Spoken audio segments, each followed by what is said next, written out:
you won.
ख्रीस्त में प्यारे माता पिता, भाइयों एवं बहनों, आज के लिए कुछ विशेष मतलब हैं।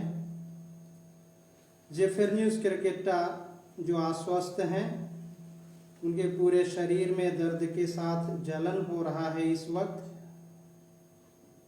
अपनी पुत्री शशिकला क्रिकेटा प्रार्थना करती हैं ईश्वर से कि जेफेरनियुस क्रिकेटा के शरीर में जो जलन है, उस जलन को ईश्वर दूर करे और उन्हें चंगाई प्रदान करे।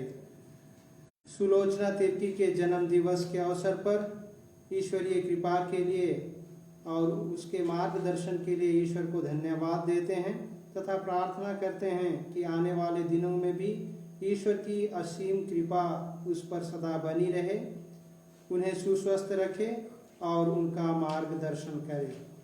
स्वर्गीय इरेनियुस कुजूर की आत्मा के अनंत शांति के लिए उनके परिवारजन, विशेष करके श्री संत्युष टप्पो एवं कमला तिर्की प्रार्थना करते हैं कि ईश्वर उनकी आत्मा को अनंत शांति प्रदान करे।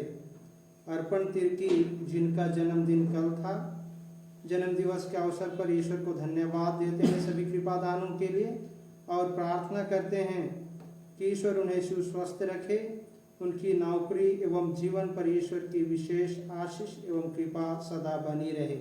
आइए हम इन सभी मतलबों के साथ साथ अपने व्यक्तिगत मतलबों के लिए भी हम प्रार्थना करें।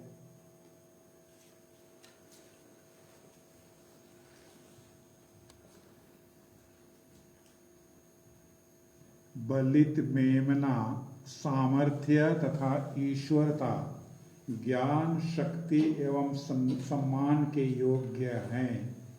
उनको महिमा तथा पराक्रम युगानुयुग मिलता रहे।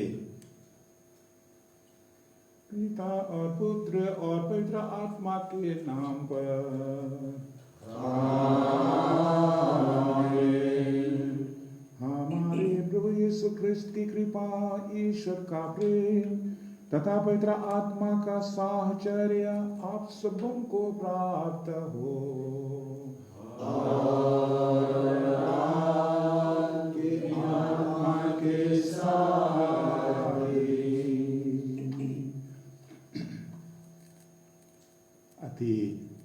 सम्माननीय माता पिताओं, भाइयों और बहनों, बेटे बेटियों, पुरोहितों, धर्म बहनों, आए दिन हर परिवार में और बहुत सारे परिवार में कई तरह की घटनाएं, दुखद घटनाएं घट रही हैं। कल हम कहीं दूर पल्ली गांव गए हुए थे। जाने के पहले मैंने एक ऐसे दुखद परिवार जनों को भेंट करना चाहा और ये 8:30 बजे था सवेरे। और जब हम गए पहुँचे खोजते खोजते उस परिवार को, तो ऐसा लगा मानो शमशान घाट है। हम दरवाजे बाहर फाटक पे खड़े इधर उधर देखने लगे। 3 गाड़ियां तो है आंगन पे बंद, फाटक भी बंद, अंदर भी दरवाजा सब बंद। लेकिन तब कुछ स्लीपर्स दरवाजे पे दिखा तो मुझको लगा कि लोग हैं। साहस करके मैंने आवाज की, कोई है क्या? अरे कोई है, क्योंकि कुछ आवाज आ रही थी छोटे बच्चों की। फाइनली एक नन्ही बालिका बच्ची जो कि 2-3 साल की थी होगी, और वो निकली। दरवाजा थोड़ा सा खोल करके उसने देखा, मैं सफ़ेद वस्त्र में था, शायद उनको डर तो नहीं लगा होगा।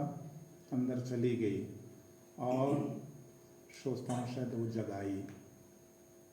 उसके पिताजी निकले तो मुझको लगा कि हैं, सब कोई हैं, गाड़ी है, मतलब ये लोग बाहर नहीं गए हैं। रुका और तब आहिस्ते आहिस्ते दरवाज़ा खुला और लगभग सब आ गए 8:30 बजे।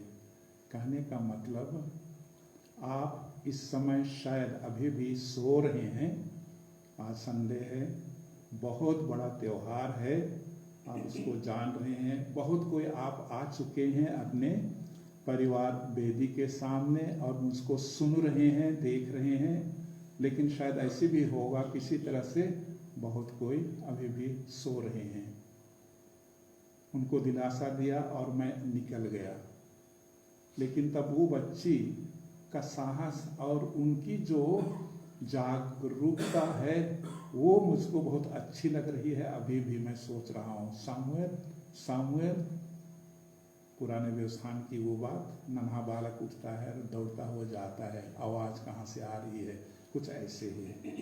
आज और इस समय मैं आप लोगों के सामने कुछ बोलना चाह रहा हूँ, लेकिन तब आप नहीं सुन पा रहे हैं, मुझे खेद है। यूहन्ना प्रेरित 18 अध्याय का 37 में लिखते हैं, मेरा राज्य यहाँ का नहीं है।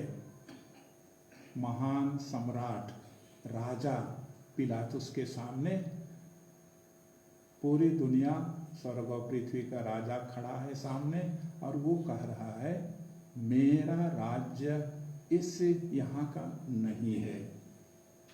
तो तुम राजा हो, तो तुम राजा हो? वो राजा सवाल करता है और इनका जवाब है, हाँ आप ठीक ही कहते हैं, मैं राजा हूँ।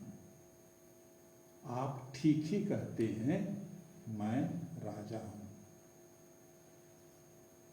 प्यारे माता पिता, भाइयों बहनों और बेटे बेटियों, आज सोचने की बात है, आप चिंतन करने की बात है। हम कौन हैं और वो कौन है? हमारे लिए वो कौन है और हम कौन हैं? इसकी स्पष्ट जानकारी आइए आज हम लेने को जा रहे हैं। वह राजा, वह ईश्वर हम प्रत्येक के मन और दिल को खोल दें, ताकि हम वास्तविकता को कि मैं कौन हूँ और वो मेरे लिए कौन है, उसे हम पहचान सकें। आज ख्रिस्त राजा का पर्व दिवस है, महोत्सव है। बड़े धूमधाम से जहाँ मैं गया हुआ था पल्ली में और गांव में भी माता पिता विश्वासी जमा होकर के थोड़ी बहुत प्रोसेसन कर रहे हैं। और आज हम यहाँ कैथेड्रल में महागिरजे में इस कोरोना के कारण से, लॉकडाउन के कारण से सांस्कारिक रूप से हम लोग वंचित हो चुके हैं।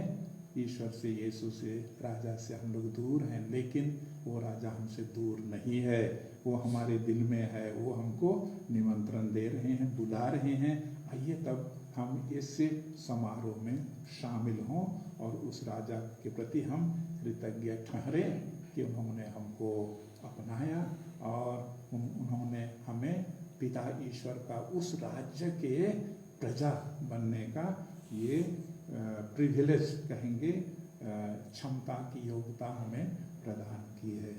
हम अपने पापों के लिए पश्चाताप करें और क्षमा मांगें। हम सब मिलकर बोलें, हे भाइयों और बहनों, मैं सर्वशक्तिमान पिता परमेश्वर और आप लोगों के सामने स्वीकार करता हूँ कि मैंने मन, वचन और कर्म से और अपना कर्तव्य प्रदान करने से बार बार पाप किया है। मैं अपना दोष स्वीकार करता हूँ, इसलिए मैं धन्यवादी मरियम से, सब स्वर्गदूतों, सब संतों और आप लोगों से, हे भाइयों और बहनों, विनती करता हूँ कि आप मेरे लिए प्रभु परमेश्वर से प्रार्थना करें। सर्वशक्तिमान परमेश्वर हम लोगों पर दया करे और हमारे पाप क्षमा कर हमको अनंत जीवन प्रदान करे। आमीन। पेज नंबर 25, गाना नंबर A60।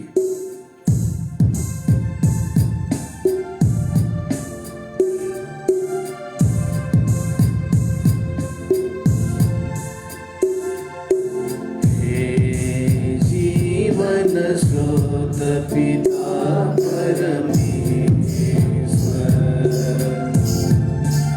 हे जीवन स्रोत पिता परमेश्वर,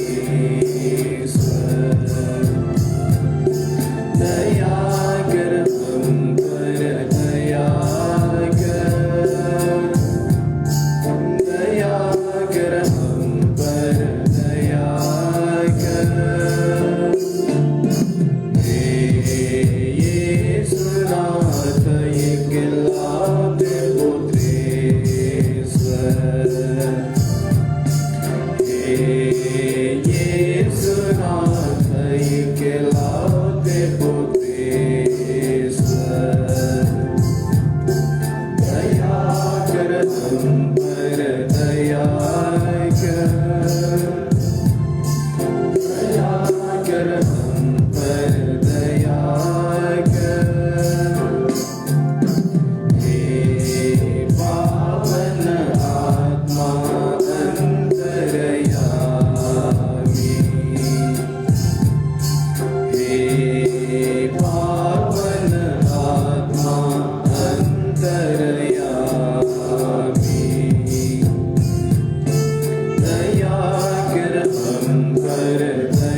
तुझे महिमा हो, तू राजेश्वर विराजमान, स्वर्ग के ऊंचे सिंहासन पर।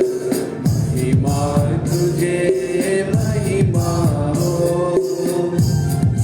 देख पिता तेरी मंडली, देख पिता तेरी मंडली,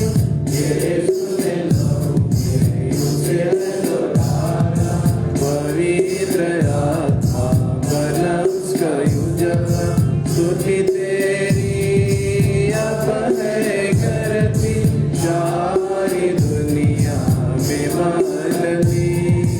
महिमा तुझे महिमा हो, तू राजेश्वर विराजमान, स्वर्ग के ऊंचे सिंहासन पर।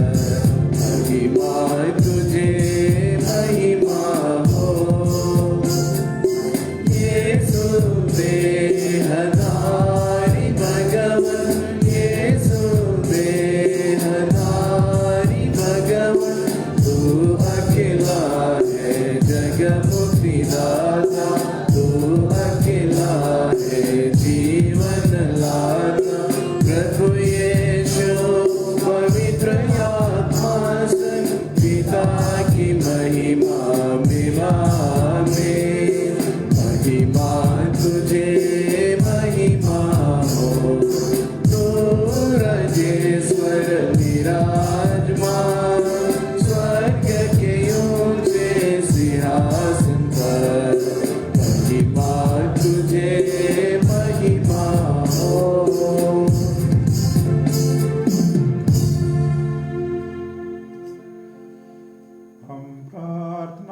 सर्वशक्तिमान शाश्वत ईश्वर, तूने अपने प्रिय पुत्र को सारे विश्व का राजा नियुक्त किया है और उनके द्वारा सबका पुनर्निर्माण करना चाहा है।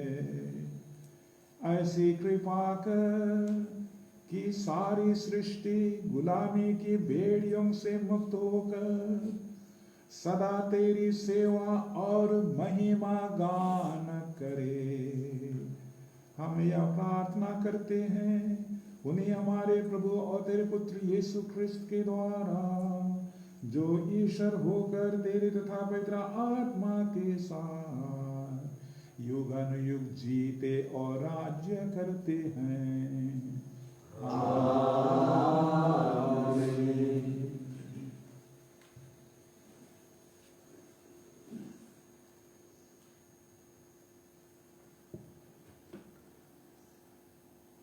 पहला पाठ नबी एजेकियल का ग्रंथ। पाठ का मुख्य अंश है, मैं एक एक करके सब भेड़ों का न्याय करूंगा। प्रभु ईश्वर यह कहता है, मैं स्वयं अपनी भेड़ों की सुधि लूंगा और उनकी देखभाल करूंगा। भेड़ों के भटक जाने पर जिस तरह गड़ेरिया उसका पता लगाने जाता है, उसी तरह मैं अपनी भेड़ें खोजने जाऊंगा।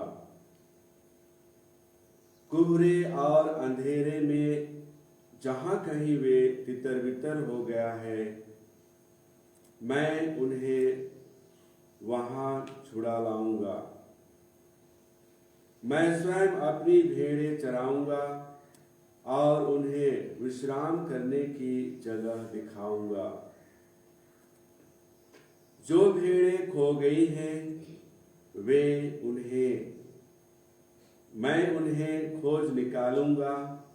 जो भटक गई हैं, मैं उन्हें लौटा लाऊंगा।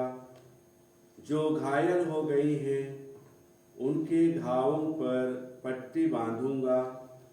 जो बीमार हैं, उन्हें चंगा करूंगा। जो मोटी और भली चंगी हैं, उनकी देख रेख करूंगा। मैं उनका सच्चा चरवाहा होऊंगा।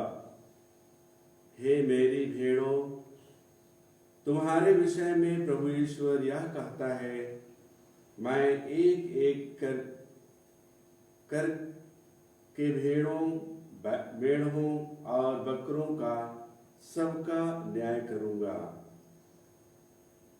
यह प्रभु की वाणी है। Page number 105 C69।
पहला पाठ कुरिन्थियों के नाम संत पौलुस का पहला पत्र।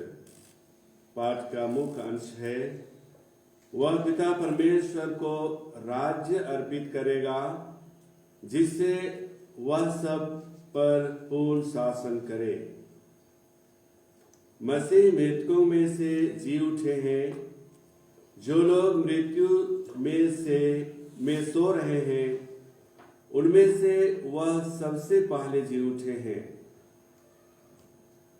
चूंकि मृत्यु मनुष्य द्वारा आई थी, इसलिए मनुष्य द्वारा ही मृतकों का पुनरुत्थान हुआ है।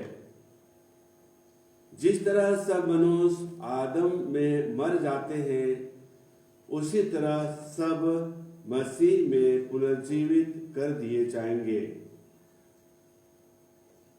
प्रत्येक अपने क्रम के अनुसार, सबसे पहले मसीह और बाद में उनके पुनरागमन के समय वे जो मसीह के बन गए हैं। जब मसीह बुराई की सब शक्तियों को नष्ट करने के बाद अपना राज्य पिता परमेश्वर को सौंप देंगे, तब अंत आ जाएगा, क्योंकि वह तब तक राज करेंगे जब तक वह अपने सब शत्रुओं को अपने पैरों तले न डाल दे। जब सब कुछ पुत्र के अधीन कर दिया जाएगा, तब पुत्र स्वयं उस ईश्वर के अधीन हो जाएगा जिसने सब कुछ उसके अधीन कर दिया, और इस प्रकार ईश्वर सब पर पूर्ण शासन करेगा। यह प्रभु की वाणी है। Page number 123 B9।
प्रभु आप लोगों के साथ हो।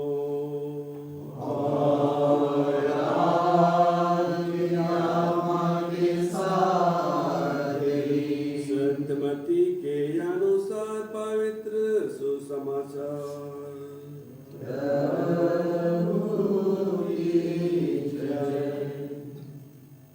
यीशु ने अपने शिष्यों से कहा, जब मानव पुत्र सब स्वर्गदूतों के साथ अपनी महिमा सहित आएगा, तो वह अपने महिमा में सिंहासन पर विराजमान होगा और सभी राष्ट्र उसके सम्मुख एकत्र किए जाएंगे। जिस तरह चरवाहा भेड़ों को बकरियों से अलग कर देता है, उसी तरह वह लोगों को एक दूसरे से अलग कर देगा। वह भेड़ों को अपने दाएं और बकरियों को अपने बाएं खड़ा कर देगा। तब राजा अपने दाएं के लोगों से कहेंगे, मेरे पिता के कृपा पात्रों, आओ और उस राज्य के अधिकारी बनो जो संसार के प्रारंभ से तुम लोगों के लिए तैयार किया गया है। क्योंकि मैं भूखा था और तुमने मुझे खिलाया, मैं प्यासा था और तुमने मुझे पिलाया। मैं परदेशी था और तुमने मुझे अपने यहाँ ठहराया। मैं नंगा था और तुमने मुझे पहनाया। मैं बीमार था और तुम मुझसे भेंट करने आए।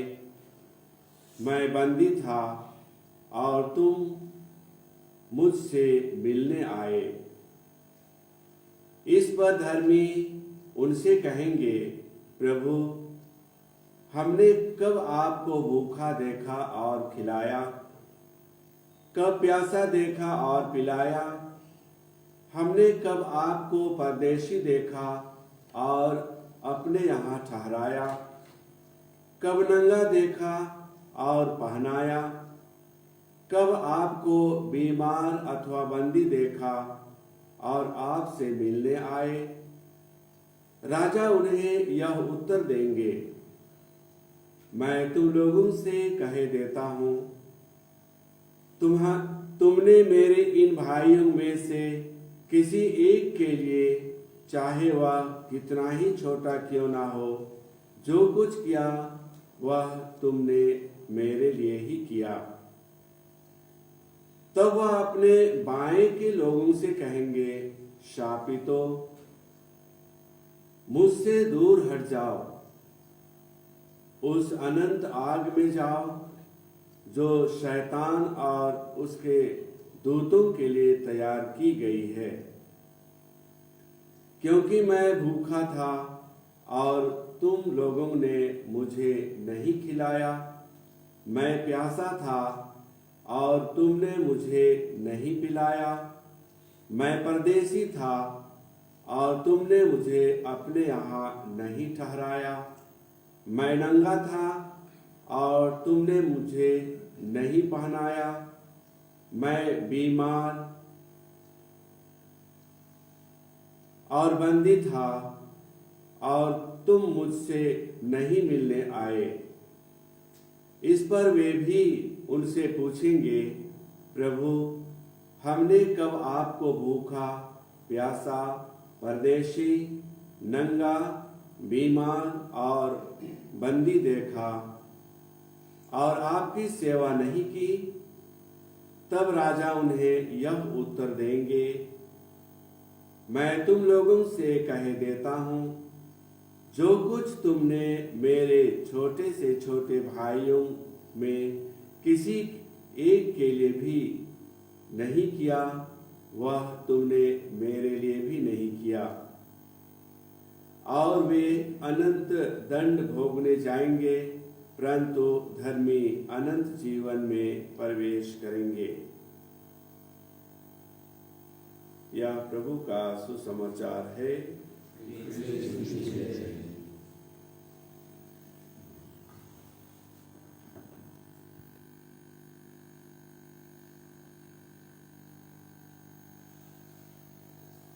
अति प्यारे माता पिताओं, भाइयों बहनों और बेटे बेटियों, आज ख्रीस्त राजा महोत्सव के इस शुभ अवसर पर आपने अभी अभी धर्म ग्रंथ से 3 पाठ सुने हैं और इन तीनों पाठों के आधार पर मैं आपके सामने चिंतन रखूंगा। और ये 6 बिंदुओं में, 6 बिंदु बहुत लंबा है, शायद ऐसा लगता है, लेकिन तब इन 6 जो कि पहला है, ख्रीस्त बीमार, धनी, गरीब सभी के राजा हैं, नंबर 1। दूसरा, ख्रीस्त सभी का भला ही चाहते हैं, सभी का भला चाहते हैं। तीसरा, ख्रीस्त किसी का अन्याय नहीं करते हैं। चौथा, पिता तक ले चलने का दायित्व उन्होंने हमें ही सौंपते हैं। पांचवा, ख्रीस्त निष्पक्ष होकर प्रेम न्याय का रास्ता बतलाते हैं। और छठा है, ख्रीस्त राजा का शासन अनंत काल तक के लिए स्वर्ग में है। इन 6 का मेन और मुख्य आशय, चिंतन का विषय हमारे लिए है राजा ख्रिस्त अपने पिता, स्वर्गिक पिता के राज्य का अधिकारी की प्रजा हम प्रत्येक जन को बनाते हैं। मुख्य बात तो यही है। और उसमें वो किसी की अवहेलना नहीं करते हैं, किसी को वो छोड़ते नहीं है। सबके लिए उस राज्य में स्वागत है, निमंत्रण है, आमंत्रण है। पहला, ख्रिस्त बीमार, धनी, गरीब सभी के राजा हैं। अपने राज्य के प्रजा के लिए राजा ख्रिस्त का चुनौतीपूर्ण आह्वान सुनिए। तुमने सुना है, कहा गया है, मत्ती सुसमाचार 5:43-44 में है, अपने पड़ोसी से प्रेम करो और अपने बैरी से बैर। परंतु मैं तुमसे कहता हूं अपने शत्रुओं से प्रेम करो और जो तुम पर अत्याचार करते हैं उनके लिए प्रार्थना करो। अक्सर हम पाते हैं कि दुनिया के राजा विकास में निर्धनों की अवहेलना करते हैं। जो भी की योजनाएं गरीबों के लिए ही बनती हैं, किंतु उन सारे विकास कार्यों में अमीर और संपन्न लोग ही फायदा लेते हैं, उठाते हैं और गरीब चले जाते हैं। ख्रिस्त राजा के ध्यान में बीमार, गरीब, दबे कुचले, अन्याय सहन करने वाले धर्मी नहीं वरन पापी और तिरस्कृत महिलाएं व विधवा ही हैं। ख्रिस्त स्वयं निर्धन बने और उन्होंने शोषित समुदाय को ही अपनी सेवा का लक्ष्य साधा, लक्ष्य बनाया। जबकि दुनिया के राजा सबसे पहले हर दिशा में स्वयं संपन्न और अमीर बनने का ख्वाब रचते हैं और कृषकों एवं निर्धनों की संपत्ति लूटते हैं। दूसरा, ख्रिस्त सभी का भला चाहते हैं। साधारणतः और सामान्य तौर पर देखा जाता है कि राजा, शासक अपनी और मंत्री संतरी जो हैं वो लोग अपने राजतंत्र में समानता नहीं ला पाते, उल्टे अपने व्यवहार में बहुत भेदभाव बरतते हैं।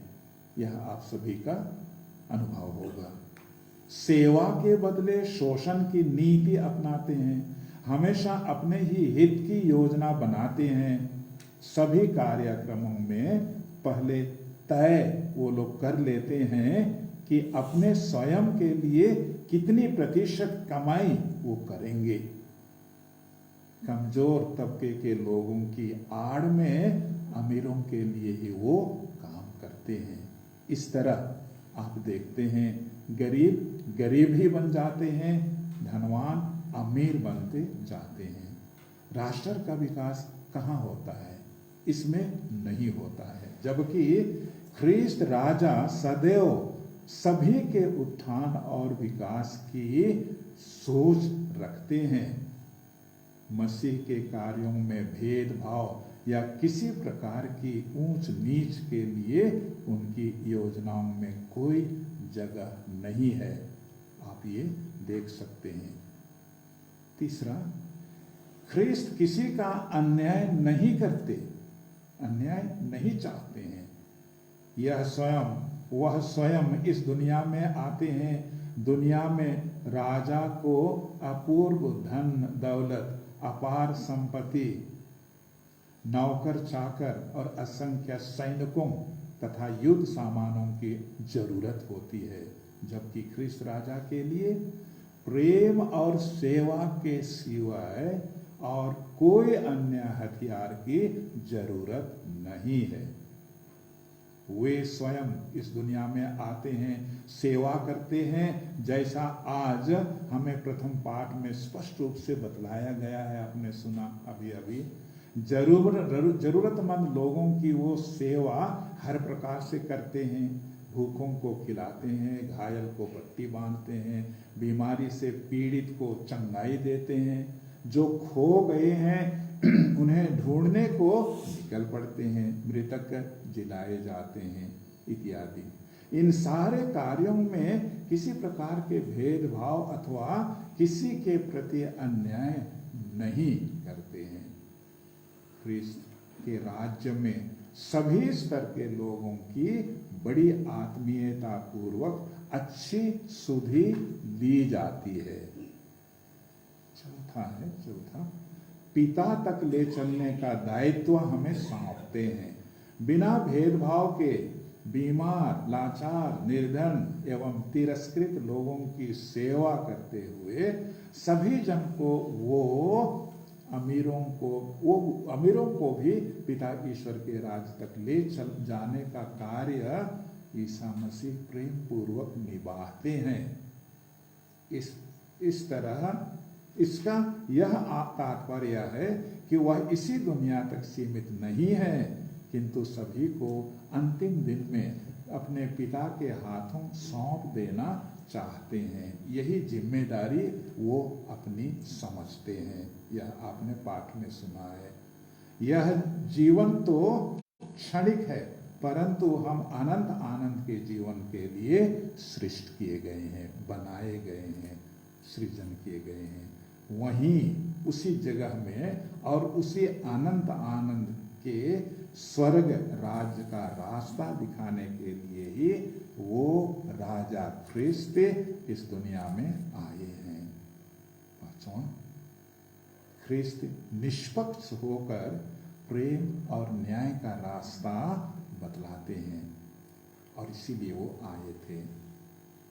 ख्रिस्त का जीवन पारस्परिक प्रेम, सौहार्द्रता, न्याय, दया, क्षमा और सहिष्णुता का है। यही परमात्मा ईश्वर के राजा का जीवन है। हम सभी को उसी राज्य की प्रजा बनना है। ईसा मसीह उसे हासिल करने और वहीं तक हम सभी को पहुंचने का सुगम और सहज व सबसे उत्तम राह बतलाने के लिए पिता की ओर से हम इस संकटपूर्ण दुनिया में आए हैं। हम सभी अमीर, गरीब, शिक्षित, अशिक्षित, किसी भी संस्कृति, जाति, धर्म, भाषा, वंश या राष्ट्र के क्यों ना हो, वहां पहुंच सकते हैं। सिर्फ हमें एक दूसरे के प्रति आदर, सम्मान और प्रेम की भावना होनी अत्यंत जरूरी है। ख्रिस्त राजा प्रेम के राजा हैं।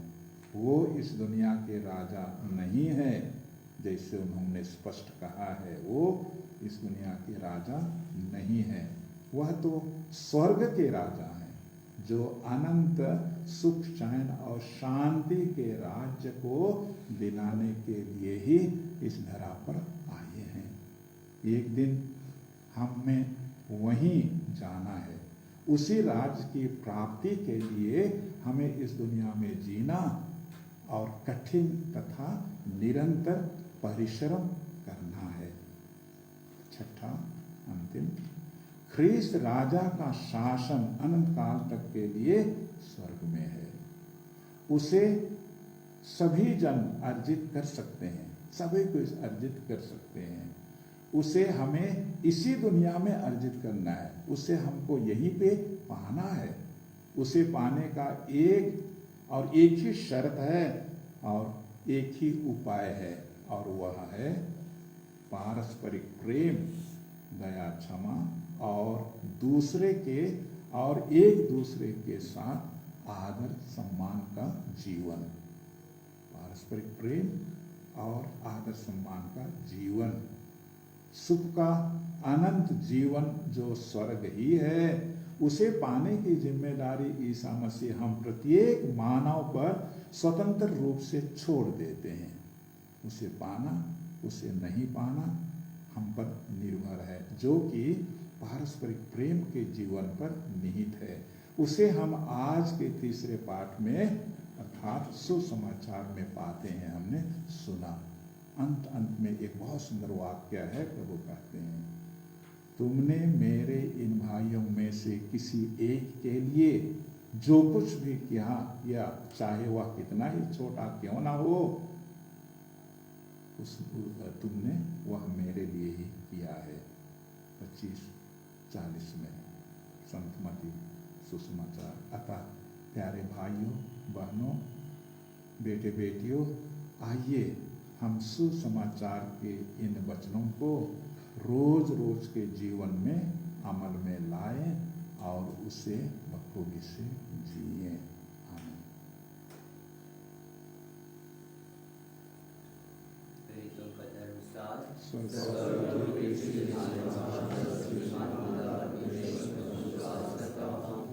और उसके द्वारा के पुत्र हमारे प्रभु यीशु क्रिस्त का पवित्र आत्मा के द्वारा करने वाला हमारे लिए सृजन किया और उसके समय उठाया, उस पर उठाया, मर गया, गाड़ा गया, उस मुद्रा के से दिन से उठा, स्वर्ग गया, वहाँ से जीवन को प्रचार करने का काम होगा। मैं आत्मा और देखा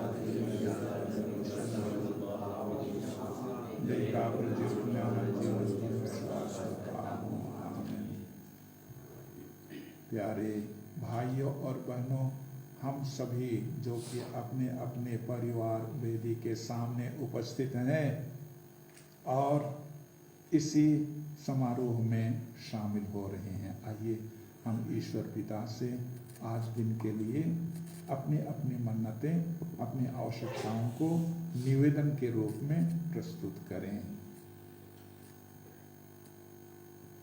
हमारे बीच में हमारी अगुवाई करने के लिए संत पिता हैं, कार्डिनल्स हैं, बिशप हैं और अन्य धर्म संघी पुरोहित गण हैं, प्रचारक गण हैं। प्रार्थना करें कि ये राजा ख्रिस्त का आदर्श अपनाएं और अधीनस्थ कलीसिया के सदस्यों को इस राज्य की ओर उन्मुख कर सकें। इसके लिए हम ईश्वर से निवेदन करें, हे पिता हमारे देश के नेताओं के लिए भी हम प्रार्थना करें। आज पूरी दुनिया और विशेष करके हमारा प्यारा देश कोरोना से, लॉकडाउन से विचलित है, पीड़ित है, आशंकित है।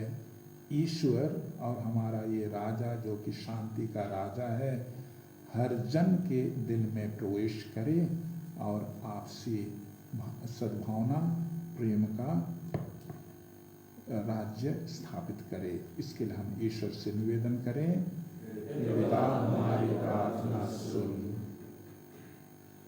इस महोत्सव से प्रभावित होकर अधिक से अधिक गैर ईसाई ईसा प्रभु को अपना गुरु, अगुआ, नेता समझें और आध्यात्मिक रूप से अपनी तैयारी करें उस लोक के लिए, उस स्वर्ग के लिए जो कि निश्चित रूप से हर जन को प्रदान किया जाएगा। इसके योग्य सभी कोई बने। इसके लिए हम ईश्वर से निवेदन करें, हे पिता प्रार्थना सुन। इस प्रभु घोष से पुष्ट होकर हम दीन दुखियों पर ख्रिस्त का प्रेम और दया, सहिष्णुता दिखा सकें। इसके लिए हम प्रार्थना करें, हे पिता हमारी प्रार्थना सुन। आप अपने मन दिल में अपने अपने जरूरतों को, उद्गार को प्रभु को सुनाएं और आप व्यक्त कर सकते हैं।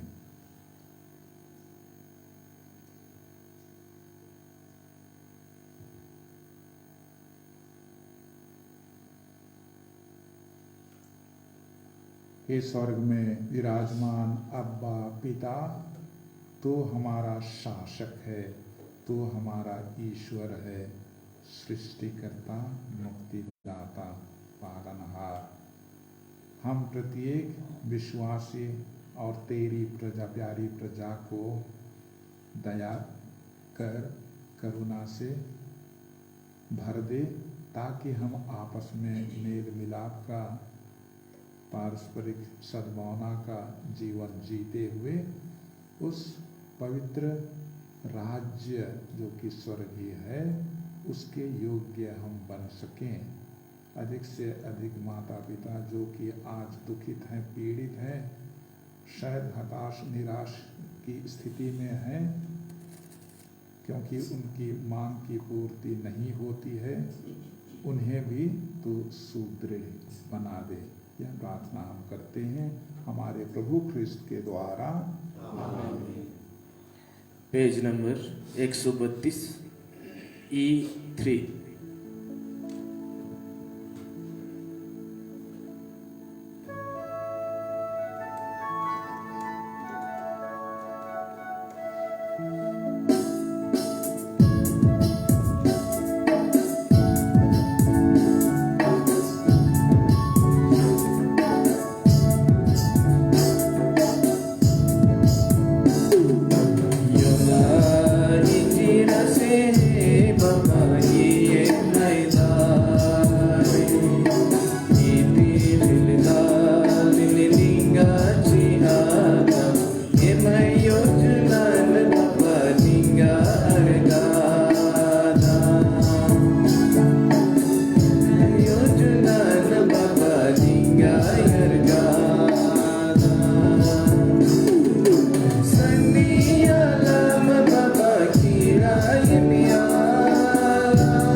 सर्वशक्तिमान पिता परमेश्वर मेरा और आप लोगों का यह बलिदान ग्रहण करे।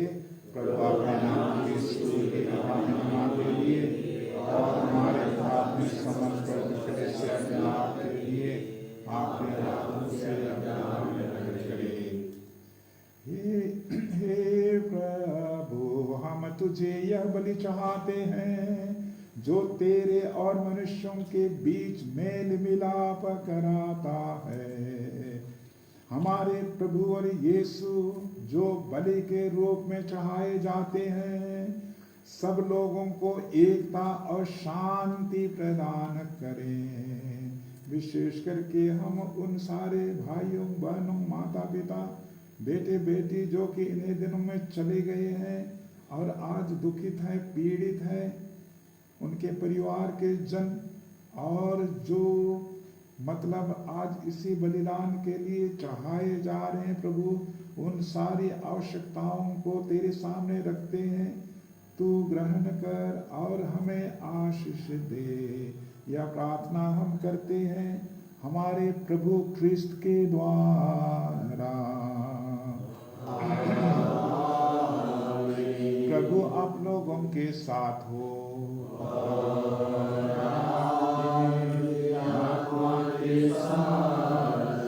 प्रभु में मन लगाइए, हम अपने प्रभु परमेश्वर को धन्यवाद दें। हे पूज्य पिता, यह परम उचित है, हमारा कर्तव्य तथा कल्याण है कि हम सदा और सर्वत्र अपने प्रभु ख्रिस्त के द्वारा तुझे धन्यवाद दें। तूने अपने इकलौते पुत्र का अभिषेक आनंद पूर्वक किया है। ये शाश्वत पुरोहित और सकल विश्व के राजेश्वर हैं। तेरी पवित्र इच्छा हुई कि ये निष्कलंक तथा शांतिदायक बलि स्वरूप स्वयं को क्रूस की वेदी पर अर्पित करके समस्त मानव को मुक्त करें और समस्त सृष्टि का स्वामी बनकर अनंत और सर्वव्यापी राज्य, सत्य और जीवन का राज्य, पवित्रता और कृपा का राज्य, न्याय और प्रेम तथा शांति का राज्य स्थापित कर सकें। इसलिए हम समस्त दूतगणों से मिलकर तेरी स्तुति करते हुए निरंतर एक स्वर से गाते हैं। Page number 2 A3।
हे परमपिता, तू वास्तव में पवित्र है, सारी पवित्रता का स्रोत है।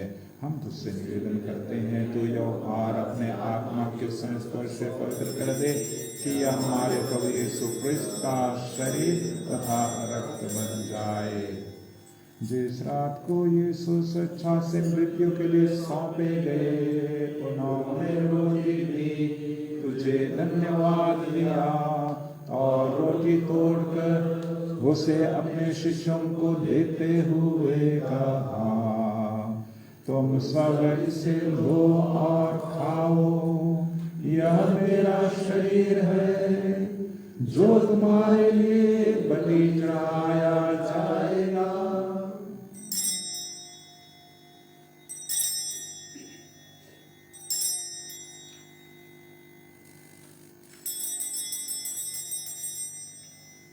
इसी भांति भोजन के बाद उन्होंने कटोरा लिया, तुझे धन्यवाद दिया और उसे अपने शिष्यों को देते हुए कहा, तुम सब इसे लो और पियो, यह मेरे रक्त का कटोरा है, नवीन और अनंत व्यवसान कर, जो तुम्हारे और भक्तों के पापों की क्षमा के लिए बहाया जाएगा। तो मेरी स्मृति में यह किया करो।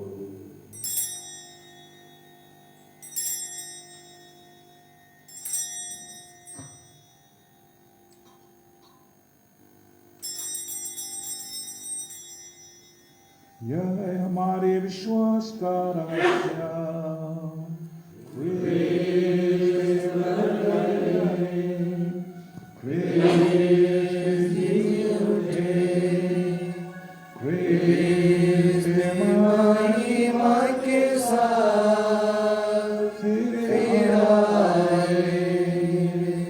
हे परम पिता, यह आज्ञा मानकर हम प्रभु की मृत्यु और उत्थान की स्मृति में तुझे जीवन की रोटी और मुक्ति का कटोरा चढ़ाते हैं। हम तुझे धन्यवाद देते हैं कि तूने हमें अपने सम्मुख उपस्थित होने और अपनी सेवा करने का सौभाग्य प्रदान किया है। हमारा नम्र निवेदन है कि हम सब जो क्रिस्त का शरीर तथा रक्त ग्रहण करते हैं, पवित्र आत्मा के द्वारा एकता के सूत्र में बंधे रहें। प्रभु हमारे संत पिता फ्रांसिस, हमारे धर्माध्यक्ष पतरस मिंज और सभी आश्रम के साथ विश्व भर फैले अपनी कलीसिया की सुधि ले तथा इसे प्रेम में सिद्ध बना दे। हे प्रभु, हमारे उन भाई बहनों की भी सुधि ले जो पुनरुत्थान की आशा में परलोक सिधार चुके हैं। उन्हें और सभी मृतकों को अपने पुण्य दर्शन का सौभाग्य प्रदान कर हम सब पर दया दृष्टि डाल के हम भी अनंत जीवन के सहभागी बने और ईश्वर की माता धन्य कुमारी मरियम, उनके वर संत योसेफ, प्रेरित गण और सब संतों के साथ जो युग युग में तेरे विश्वस्त सेवक सेविकाएं बने रहे, तेरे स्तुति गान कर सके तेरे पुत्र यीशु ख्रिस्त के द्वारा।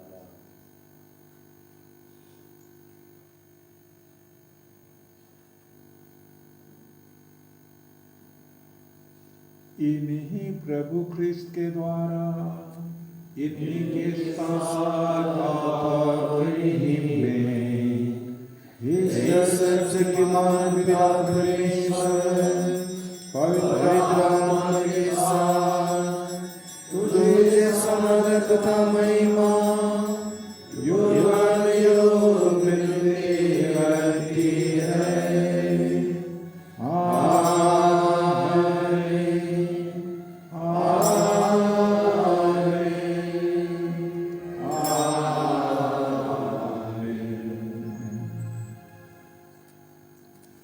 सब मिलकर पिता परमेश्वर से प्रार्थना करें जैसे प्रभु यीशु ने हमें सिखाया है। Page number 2 A4।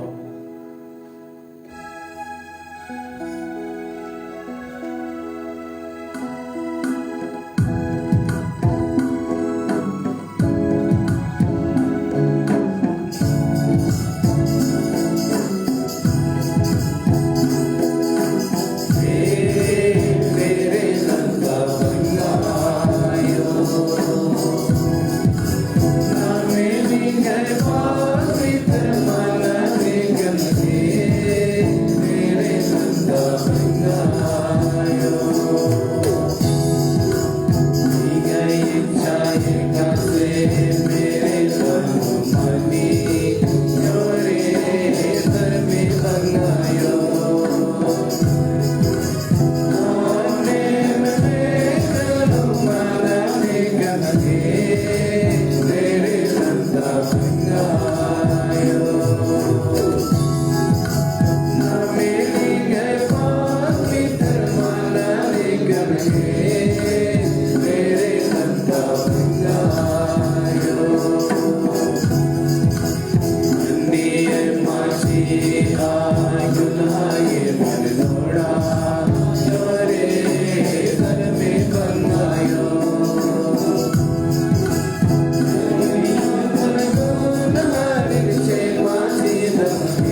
हैं सभी बुराइयों से हमें बचा, और इस जीवन में हमें कृपा पूर्वक शांति प्रदान कर। हम तेरी दया से सदा पाप से दूर और हर विपत्ति से सुरक्षित रहें, और उस दिन की प्रतीक्षा करते रहें जब हमारे मुक्तिदाता यीशु ख्रिस्त फिर प्रकट होकर हमारी मंगलमय आशा पूरी करेंगे। क्योंकि तेरा राज्य, तेरा सामर्थ्य और तेरी महिमा अनंत तक बनी रहती है। हे प्रभु यीशु ख्रिस्त ने अपने प्रेरितों से कहा है, मैं तुम्हारे लिए शांति छोड़ जाता हूँ, अपनी शांति तुम्हें प्रदान करता हूँ। तो हमारे पापों पर नहीं, अपनी कलीसिया के विश्वास पर दृष्टि डाल और उसे शांति तथा एकता प्रदान कर। तो युगानुयुग जीता और राज्य करता है। प्रभु की शांति सदा आप लोगों के साथ रहे और आत्मा के साथ भी। परस्पर प्रेम भाव रखिए। ईश्वर के प्रेम ने पिता के ईश्वर की मेल नहीं जो संसार के पाप लेता है। पिता के ईश्वर की मेल नहीं जो संसार के पाप लेता है। हमें शांति प्रदान के।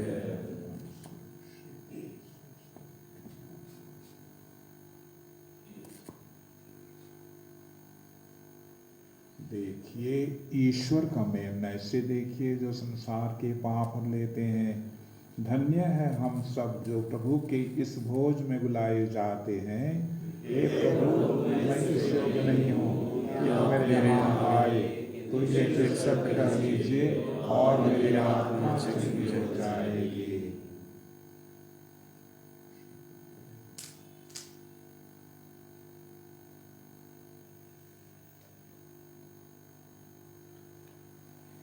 Page number 174, F11, F10।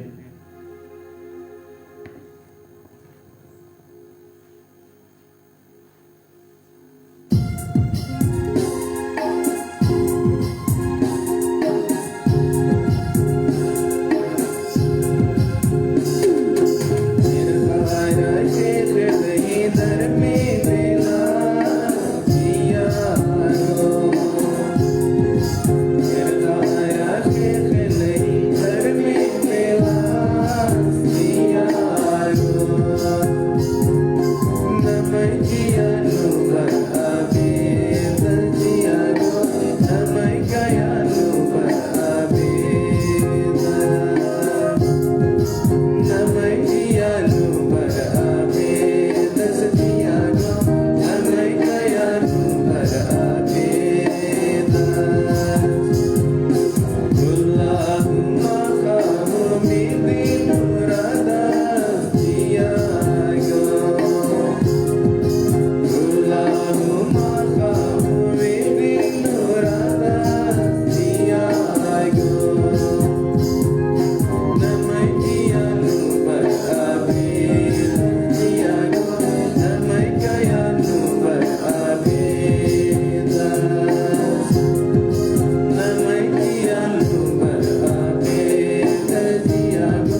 प्रसाद भजन। राज राजेश्वर प्रभु सदा सिंहासन पर विराजमान रहेंगे। प्रभु अपनी प्रजा को शांति की आशीष देंगे।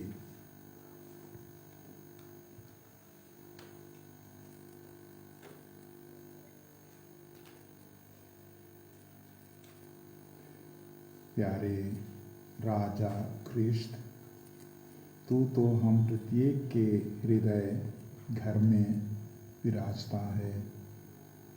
इतना बड़ा शासक, इतना बड़ा राजा, और इस छोटे दिल में इस समय आता है ताकि मुझे भी वह स्वर्गिक राज्य मिले, और उसके योग्य सिर्फ तू ही मुझे बना सकता है। मुझ में जो दोष और पाप कमजोरियां हैं दूर कर दे, क्षमा कर दे, ताकि मैं तेरे राज्य की पवित्र प्रजा बन सकूं।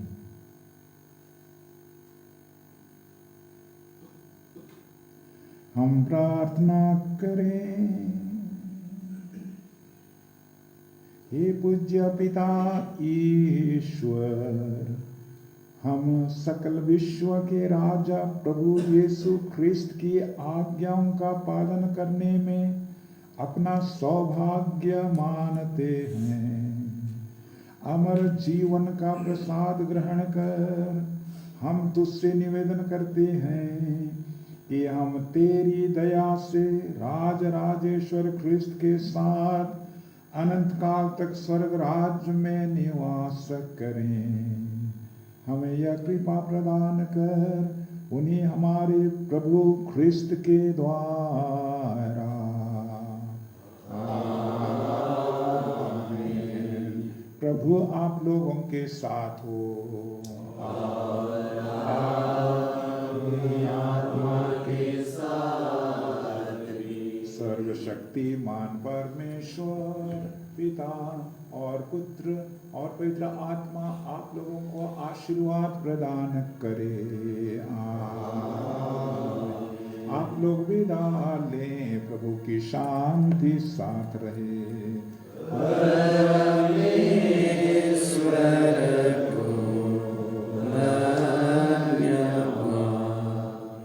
Page number 491 U8।